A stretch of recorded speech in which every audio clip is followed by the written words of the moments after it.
Hi everyone, আজ আমি করতে যাচ্ছি একটা glowing ready to go makeup look যা একদম ফ্রেশ আর গ্ল্যামারাস ভাইব দেবে। তো চলো স্টার্ট করি। মেকআপ শুরু করার আগে আমি আমার স্কিন প্রেপ প্রোডাক্টগুলো ইউজ করে নিয়েছি যাতে আমার মেকআপটা অনেক বেশি লং লাস্টিং আর ফ্ললেস হতে পারে। আমি এখানে অ্যাপ্লাই করছি উইশ কেয়ারের এনএমএফ ময়শ্চারাইজার। যেহেতু সামার মেকআপ করছি সেই জন্য এই ময়শ্চারাইজারটা আমার অয়েল কন্ট্রোল করতে ফেসে হেল্প করবে আর মেকআপের পর স্কিনটা হাইড্রেট আর অয়েল ব্যালেন্স থাকে। এরপর আমি ইউজ করছি ভেলাসিওর একটা স্টোভ ক্রিম। এটা গোল্ডেন শেডের ওপর স্টোভ ক্রিম। ফাউন্ডেশন বা কনসিলারের আগে স্টোভ ক্রিম অ্যাপ্লাই করলে স্কিন একটা ফ্ললেস বেস এনে দেয়। এতে কি হয়, লং লাস্টিং একটা গ্লো থাকে আর মেকআপটা একদম সেট হয়ে যায়।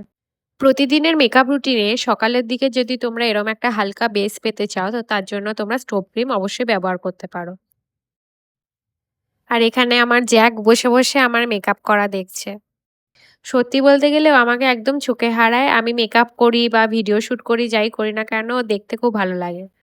স্টোভ ক্রিম তো অ্যাপ্লাই করা হয়ে গেল। তো এরপর আমি ইউজ করছি আমার ফাউন্ডেশন। এখানে আমি মার্সের একটা ফাউন্ডেশন ইউজ করেছি। আমি আমার স্কিন অ্যাকর্ডিং এই ফাউন্ডেশনটা চয়েস করে নিয়েছি।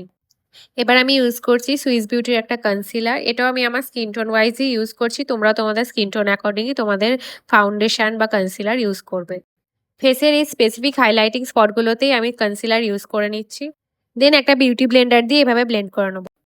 ফাউন্ডেশন আর কনসিলার যেগুলো অ্যাপ্লাই করলাম সেগুলো যাতে প্রপারভাবে ফেসে সেট হয়ে যায় তার জন্য মেকআপ ফিক্সার অ্যাপ্লাই করে নিলাম। যেহেতু আই মেকআপটা একটা লাইট স্মোকি লুক করতে চাইছিলাম তাই জন্য সুইস বিউটির এই প্যালেট থেকে একটা ব্রাউন শেড নিয়ে নিলাম আর এর উপর একটা ব্ল্যাক কালারের শেড অ্যাপ্লাই করে নিলাম। নেক্সট ইউজ করছি একটা ক্রিম ব্লাশ। যদি খুব অয়েলি স্কিন হয় তাহলে ক্রিম ব্লাশ অ্যাপ্লাই করার পরে তোমরা পাউডার ব্লাশ ইউজ করে নিতে পারো। আমি যেহেতু একটা ন্যাচারাল গ্লোই ফিনিশ চাই তাই জন্যই শুধু ক্রিম ব্লাশটাই ব্যবহার করব। মেকআপের এই পার্টটা আমার ভীষণভাবে ফেভারিট। সবসময় বেস মেকআপ করতে হবে, I mean foundation, BB cream এসব ইউজ করতে হবে এমনটা নয়। বাট আমি যেটা ইউজ করি সবসময়তে ব্লাশটা, লিপস্টিকটা বা লিপ বাম, এগুলো আমার ভীষণভাবে ভালো লাগে। আর যেটা এক্সেস প্রোডাক্ট ছিল সেটা আমার ব্লেন্ডারের মধ্যে চলে এলো যাতে মনটা একটু লাইট হয়ে যায়। এরপর মাস্কারা অ্যাপ্লাই করার পালা।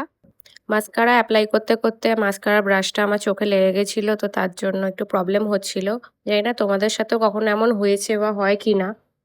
চোখের দু সাইডে একটু হাইলাইটার অ্যাপ্লাই করে নিলাম। এরপর অ্যাপ্লাই করে নিচ্ছি একটা ব্রাউন কালারের লিপস্টিক।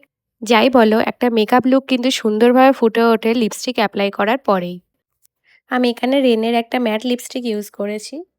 লিপস্টিকের এই ব্রাউন শেডটা এমন না যা সব স্কিন টোনের সাথেই মানিয়ে যায়। লাস্টলি একটা মেকআপ ফিক্সিং স্প্রে দিয়ে আমার মেকআপটা একদম সেট করে নেব। দেন আমি আমার ইয়াররিংসগুলোও পরে নিলাম। আইব্রো যাদের করা আছে তাদের জন্য আইব্রো ব্রাশ করার টেকনিকটা কিন্তু বেস্ট। আর যাদের করা নেই তারা এই টেকনিকটা ফলো করো না, তাদের কিন্তু আইব্রো তোমাদের সেট করতে হবে। ফ্ললেস মেকআপের ফিনিশিং টাচের জন্য আমি আমার ফেসের মধ্যে লাস্ট একটা হাইলাইটিং পাউডার অ্যাপ্লাই করেছিলাম। সো আমার মেকআপ লুকটা এখানেই কমপ্লিট। আর হেয়ার স্টাইল বলতে জাস্ট ওপেনেই রাখবো আমার হেয়ারটা। এত সুন্দর মেকআপ লুকটা করে আমি গেছিলাম একটু ঘুরতে, আর ঘুরে আসার পরেও কিন্তু মেকআপটা সময়ের সাথে সাথে আরও গ্লো করছিল। তোমাদের এই লুকটা কেমন লাগলো আমাকে অবশ্যই কমেন্ট করে জানিও। আজকের মতন টাটা।